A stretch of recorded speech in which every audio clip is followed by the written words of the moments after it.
The Cleveland Browns have been functioning without Deshaun Watson in the building for the start of the season, but the embattled quarterback will be back starting next week. Watson won't be able to practice with the team until November 14th as he continues to serve out his 11-game suspension. Watson's official return date is slated for December 4th and will take place against his former team, the Houston Texans. While Watson still has some time before he returns to action, Browns head coach Kevin Stefanski is looking forward to having his future QB1 around. "I haven't talked to him since the day he walked out of the building, so looking forward to seeing him," Stefanski said on October 7th. "It will be great to get him back in the building." Stefanski and the rest of the staff were unable to have contact with Watson due to league rules, so the quarterback has been working out and doing analysis of the Browns' 2-2 start on his own.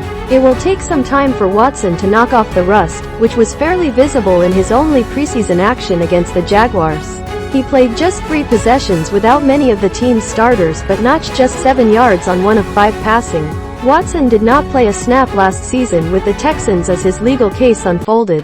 However, his potential as a franchise quarterback is well documented. Prior to sitting out, he had a trio of Pro Bowl seasons, including a career year in 2020, when he passed for 4,823 yards, 33 touchdowns and just 7 interceptions. When he takes the field against the Texans, it will be 700 days since Watson's last regular season action. Jacoby Brissett, not hiding ahead of Chargers game. Alex Van Pelt, excited to play our brand of football on Sunday. Press conference. Alex Van Pelt addresses the media on October 6, 2022. Browns media press conference, the 6th of October, 2022 T 17 hours 50 minutes and 8 seconds Z. The Browns are looking to remain above the .500 mark as they take on the Chargers on Sunday. Brissett played beyond expectations early on and was effective, but his play has been uneven at times, with some late-game interceptions proving costly. "I think the first thing is the accountability. He is not hiding from anything," offensive coordinator Alex Van Pelt said.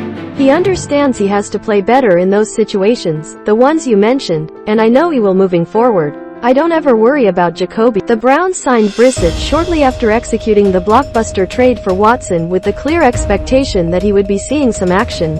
He's recorded 830 yards with 4 touchdowns and 2 interceptions through 4 games, completing 64.6% of his passes. Browns looking to get Amari Cooper more involved. The Browns also working in a new one wide receiver in Amari Cooper, who has had 2 great games to go with a pair of duds. Against the Falcons, Cooper had just 1 catch for 9 yards. In the 2 games prior he had combined for 16 grabs and 202 yards. "Obviously, from my perspective, I just want to help the team win in whatever way," Cooper told reporters on Thursday. "But sometimes the ball don't always come your way. Sometimes the games go by really fast. Sometimes the games go by really slow. It just all really depends on how the flow of the game is going. Obviously, the coaches, they know the personnel we have. Pass catchers, guys who carry and run the ball." With Cooper's production lacking, Donovan Peoples-Jones saw a larger workload, catching 5 passes on 9 targets for 71 yards.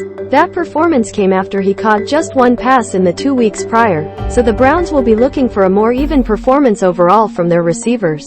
The run game is the bread and butter for the Browns with Nick Chubb leading the way, but the Chargers have the ability to put up points and Cleveland will need to see some improvement through the air.